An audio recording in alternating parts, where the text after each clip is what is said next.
뉴스 속 깊숙한 이야기를 들어본 인터뷰 시간입니다. 이재명 대표는 오늘과 28일 김부겸 전 총리와 정세균 전 총리를 각각 비공개로 따로 만날 예정이라고 합니다. 일각에서는 이낙연 전 대표를 고립시키고 지지층의 단결을 이루겠다 이런 의도로 해석하기도 하는데 실제 이재명 대표의 의중은 어떤 것인지 더불어민주당 당대표 정무조정실장인 김영진 의원과 이야기 나눠보도록 하겠습니다. 안녕하세요, 의원님. 네, 안녕하세요. 김부겸 전 총리 한 이틀 전인가요? 김대중 대통령 관련 영화 시사회에서 만나셨다고 들었는데 보도가 됐는데 오늘 또 만나신다는 거죠, 비공개로? 네, 오늘 비공개로 12시에 오찬하면서 다양한 얘기들을 할 것 같습니다. 그 영화 시사회 자리에서는 아무래도 이렇게 공식적으로 많은 얘기를 하기는 어려웠을 거 아니에요. 그렇습니다. 그런데 오늘 비공개로 만난다는 얘기는 뭔가 당의 진로에 대해서 허심탄회한 논의가 있을 거다. 이렇게 저희가 예상해도 되겠습니까? 다양한 얘기들을 하겠죠. 왜냐하면 국면이 많이 바뀌었지 않습니까? 이재명 대표 체포동의안이 기각이 되고 또 여러 가지 강서 보궐선거가 끝났고 또 총선 국면이 들어오면서 민주당의 진로의 방향에 대해서 또 김부겸 총리가 생각했던 생각 그리고 국민들이 생각하는 여러 가지 민주당에 대한 생각에 대해서 이재명 대표 얘기를 하면서 어떻게 하는 것이 좋은 길인지에 대해서 폭넓게 얘기할 것 같습니다. 그 영화 시사회 끝나고 기자들에게 김부겸 전 총리가 한 얘기를 보니까 더 큰 폭의 행보를 해달라. 당을 위해서. 이렇게 얘기했다고 기자들에게 밝혔잖아요. 그 누가 봐도 더 큰 폭의 행보라는 거는 통합의 메시지, 통합의 행보를 해달라 이렇게 해석이 되는데 아마 오늘 비공개 만남을 하게 되면 그 부분에 대해서 더 진전된 지문이 요청이 있을 거 아니에요. 김부겸 전 총리 쪽에서. 그렇지 않을까요? 충분히 그럴 수 있을 것 같아요. 그러니까 제가 보기엔 더 큰 폭의 행보, 광폭 행보를 해달라. 지금 민주당이 관련해서 국민들의 다양한 목소리가 있지 않습니까? 현재 윤 대통령에 대한 지지율이 한 1%까지 떨어진 상황이고 반대하는 국민이 62% 정도 되는데 그 62%의 국민들의 목소리를 보다 넓게 들어서 하나의 이 흐름으로 만들어내는 게 야당의 역할이 아닌가. 이 부분들이 제가 보기에는 김부겸 총리가 얘기하는 광폭 행보의 핵심적 요체입니다. 그래서 민주당뿐만이 아니라 민주당과 여러 국민들의 생각들을 조금 더 폭넓게 받고 당내에서도 좀 폭넓게 의견을 좀 들으라 그런 얘기들을 복합적으로 하신 것 같습니다. 이재명 대표는 그 요청에 대해서 어떤 답을 내고 저는 이재명 대표도 사실은 어떤 주제, 어떤 내용, 어떤 사람과도 터놓고 얘기하고 방향에 대해서 같이 해나가겠다라는 기본적 원칙이 있기 때문에 충분하게 가능하다. 그런 취지고 오늘 김부겸 총리와의 그 대화도 그런 취지의 출발이지 않을까 그런 생각이 들어요. 김부겸 총리도 뵙고 또 다음 주에 정세균 총리도 뵙고 또 다양한 분들도 만나는 시간을 갖겠죠.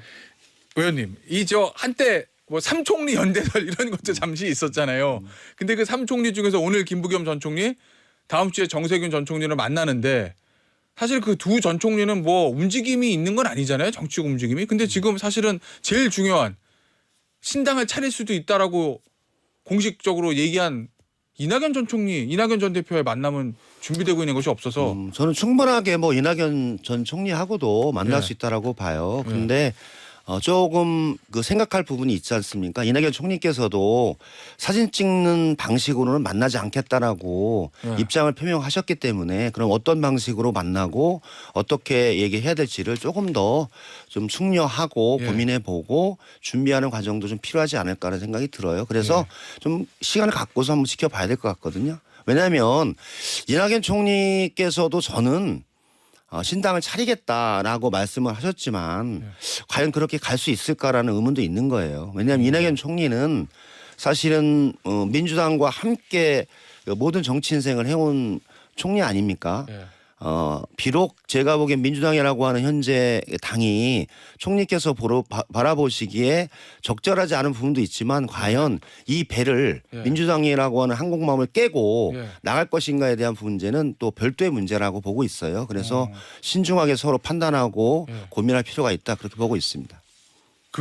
지금 이재명 대표와 당 주류 지도부의 생각은 어떤 형태로든 무슨 일을 해서라든지 이낙연 전 대표의 탈당과 신당 창당을 막아야 된다 이겁니까? 아니면 나가면 할 수 없지 뭐 나갈 테면 나가세요 이겁니까? 저는 이낙연 전 총리나 분당은 예. 불행이라고 생각을 합니다. 뭐 그렇겠죠. 분열이니까. 엄청난 분열이고 엄청난 불행이다. 그래서 지난 2003년에 새천년 민주당에서 열린우리당의 분열 네. 그리고 2015년에 민주통합당에서 국민의당의 분열 이에 잇따른 3차의 문제이고 예. 그 과정에 엄청난 갈등이 많이 있었어요. 뿌리는 같은데 그 같은 뿌리에서 두 나무가 항상 분열과 반목을 했던 역사가 있었기 때문에 그런 과정을 반복하는 것은 김대중 노무현의 길을 잇는 민주당의 정치인들의 길이 아니다라는 건 예. 분명하다라고 봅니다. 그래서 그것은 이재명 대표도 고민을 해야 되고 예. 저는 이낙연 전 총리께서도 심력 있게 고민할 사안이다 그렇게 예. 보고 있어요. 저는 판단은 예. 생각의 차이가 있거든요. 생각의 차이를 좁혀나가는 게 정치 그렇겠죠. 아닙니까? 예. 그것을 민주당 내에서 하는 것이 필요하다라고 봐서 저는 그 강을 건너지 않았으면 좋겠고 그 불행과 분열의 길을 예. 가지 않게끔 하는 것이 뭐 저의 책임이기도 하고 모든 민주당의 책임이기도 하다 그렇게 보고 있습니다. 그러니까 의원님 총론적인 대명제 명분은 그게 맞는데 뭐 정치는 명분만 가지고 할 수 있는 건 아니니까 그러려면 이낙연 전 대표가 안 나가게끔 뭔가 이낙연 전 대표가 요구하는 걸 좀 들어줘야 되는 게 있는 거 아니에요? 그러니까 과정과 절차하고 시기에 따라서 시기, 장소, 태도가 다 결정되는 거 아닙니까? 예. 어떤 시기에 어떤 태도로 어떤 내용을 가지고 어떤 감정을 가지고 만나서 문제를 해결할 것인가 예. 이런 부분들이 좀 필요할 것 같아요. 그래서 요구하는 바들도 원칙과 상식도 보면은 요구하는 바들이 있어서 예.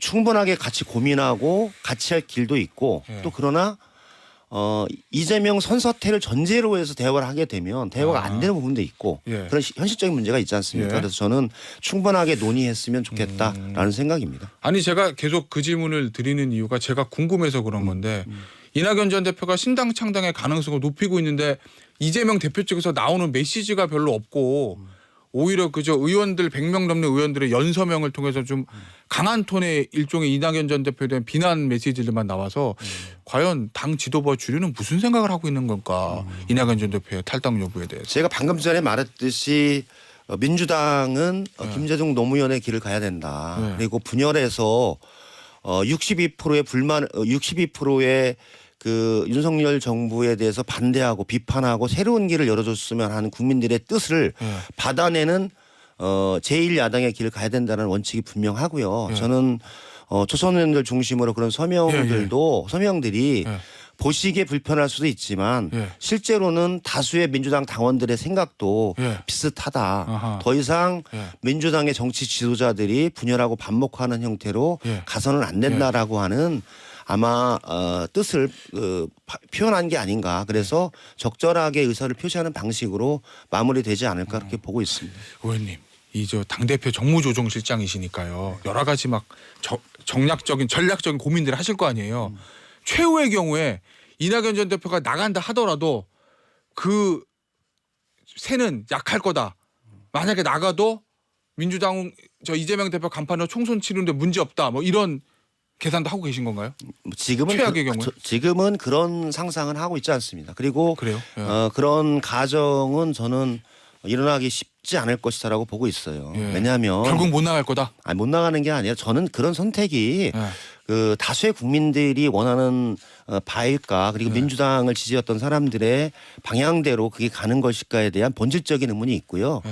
두 번째는 중도층이라고 하는 거 아닙니까? 예. 윤석열도 싫고 이재명도 싫은 제3의 세력이 있다라고 하는 그 가정인데 그 가정 자체가 잘 안 맞다라고 보는 거예요. 저 중도라고 하는 부분들은 우리나라는 중도적 이념, 정책적 이념과 이념적 칼라로 중도를 표방하는 정당이 지금은 없는 상태인데 예. 그것이 100일 안에 만들어져서 그 정당이 제대로 국민들에게 비전과 정책을 보여줄 것인가 예. 저는 현실적으로 쉽지 않다. 그래서 여야가 서로의 잘잘못이 있지만 국민들의 심판을 받는 날이다라고 봅니다. 예, 알겠습니다.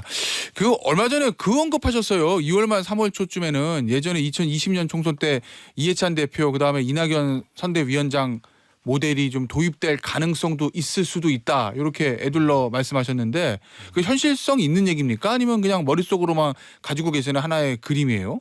그러니까 통합비대위를 계속 얘기하고 이재명 대표의 사퇴를 얘기하니까 네.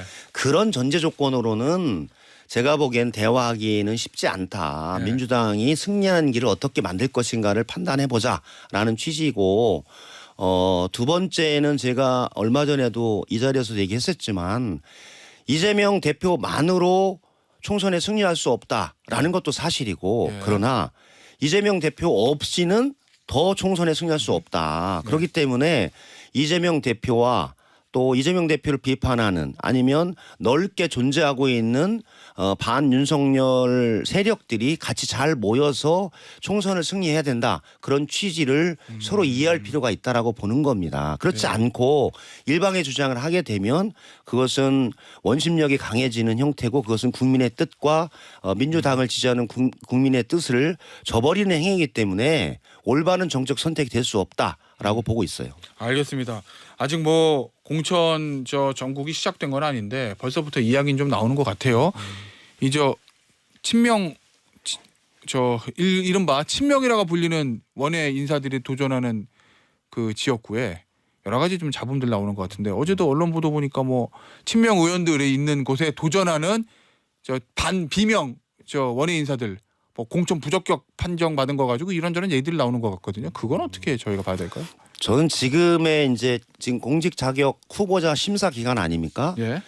그래서 친명이건 비명이건 뭐 친문이건 비문이건 저는 일관된 원칙을 가지고 처리하고 있다. 그래서 일예로 정의찬 후보 같은 경우도 예. 원칙대로 처리를 했고요. 예. 다른 후보들도 그 원칙에 똑같은 원칙을 적용한 겁니다. 예. 그럼 정의찬 후보의 예는 그런 거고 그렇지 않은 후보의 예는 옳은 겁니까? 저는 똑같이 적용하고 해서 하고 있고 그 후보들이 왜 그 제외된지에 대해서는 본인들이 더 잘 알 것이라고 생각을 해요. 당원 당규에서 배제 사유가 분명히 있고 그에 따라서 그 상황에 대한 원칙을 가지고 그 동일한 잣대를 대서 처리하고 있다. 그렇게 생각하고 있고요. 예. 그건 제가 보기엔 김영진 예비 후보도 예. 차이가 없을 겁니다. 알겠습니다.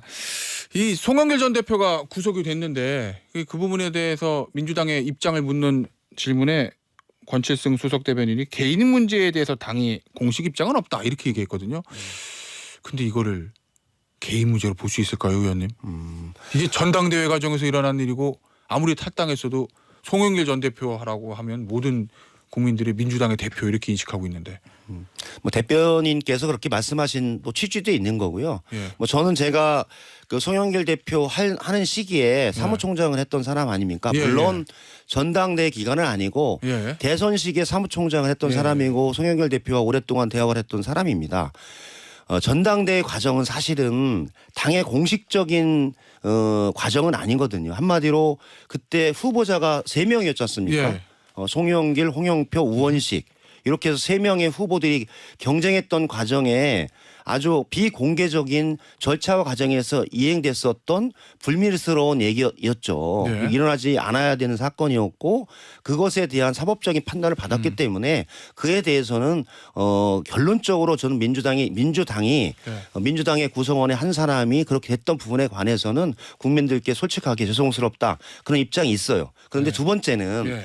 저는 8개월 동안 그 정당 내 경선 과정에서 일어났던 과정이 아니라 예. 사실 별건 수사에 의한 구속영장 청구가 다수였다라고 봐요. 그러니까 먹사연이라고 하는 사단법인에 대한 정치자금을 모집하고 예. 사용했던 부분, 나머지 부분이었고 실제로는 별건 수사에 의한 영장 청구였기 때문에 상당히 좀 불행스러운 사건이었고 또 그 사건을 수사하는 중에 여러 사람이 죽었어요. 여러 사람이 관련자들이 많이 죽어나갔던 과정이라서 예. 너무 참혹하게 사건을 수사하는 게 아닌가. 그리고 인디언 기우제식으로 수사와 영장 청구가 아닌가라는 좀 그런 지점들도 예. 검찰에서는 많이 고려될 필요가 있다. 그래서 엄정한 법과 원칙에 따라서 수사하고 그에 따라서 조치를 받는 게 필요하다. 그렇게 보고 있습니다. 그러면 말씀은 어쨌든 전당대회에서 일어난 일이긴 하지만 민주당 차원에서 이거 공식적으로 입장 표명한 게 맞다. 여기에 방점을 찍혀 있는 겁니까? 아니면 검찰의 무리한 수사에 대한 비판에 방점이 찍혀 저는 있는 양면이 겁니까? 다 있다고 생각을 합니다. 아 그래요? 네. 저는 당내에서 공식적으로 당대표 시기에 일어났던 시기가 아니라 당대표 이전에 네. 경선 과정에서 새 후보 중에 한 캠프에서 비밀스럽게 일어났던 사안이었기 때문에 네. 당이 공식적으로 인지하고 그에 따른 조치를 하기에는 대단히 어려운 지점이 있고 네. 당대표 선거는 김기현 당대표도 동일하게 당대표 선거를 했지 않습니까? 네. 그 사건 하나하나를 다 국민의 힘에서 책임지는 건 아니지 않습니까? 경선을 했었기 때문에. 네. 그래서 네. 저는 공식적인 당의 체계와 질서에서 일어난 일과 네. 그 이전에 일어났던 부분들은 당과 개인이 분명하게 책임의 여부를 따져서 묻는 것이 필요하다. 그렇게 보고 있고 개인 문제란 말씀이시네. 총괄적으로 민주당 당원으로서 일어났던 부분에 관해서는 아까 말씀드렸듯이 불미스러운 사안에 대해서 죄송스럽게 생각한다 그런 입장입니다. 제 개인적인 생각입니다. 알겠습니다. 자 마지막 질문이 될 것 같은데요. 어제 이제 한동훈 법무부 장관이 기자들에게 김건희 여사 특검법에 대해서 질문을 하니까 이 독소 조항이 들어가 있다. 악법이다. 뭐 이렇게 표현했거든요. 결국 이제 그 총선을 앞두고 매일매일 수사 상황에 브리핑할 수 있게 하는 그 조항을 얘기하는 것 같은데 이 부분에 대해서 민주당 입장은 어떻습니까? 전형적으로 한동훈 장관의 내로남불식 화법이죠. 아 그래요? 예. 내가 하면 로맨스, 민주당이 하면 불륜. 민주당 수사에 대해서는 한도 끝도 없이 그 장관과 서울지검장이나 뭐 수사 관련해서 그 외부적으로 그 수사 정보를 흘리고 언론화시키면서 당연히 수사가 진행되는 사실에 대해서 브리핑하는 것은 당연한 거 아닙니까? 그래서 한동훈 장관은 전형적인 내로남불 정치인의 길을 처음부터 걷고 있고 너무 김건희 여사의 특수관계를 너무 언론을 통해서 밝히는 것도 적절한 것 같지는 않아요. 알겠습니다. 앞서 김영진 의원이 언급하신 윤석열 대통령 지지율 31% 여론조사는요. 한국갤럽이 지난 12일에서 14일 실시한 자체 여론조사고요. 자세한 내용은 중앙선거 여론조사 심의위원회 홈페이지를 참조하시면 됩니다. 오늘 인터뷰는 여기서 마무리하도록 하겠습니다. 지금까지 더불어민주당 당대표 정무조정실장인 김영진 의원이었습니다. 감사합니다. 네, 고맙습니다.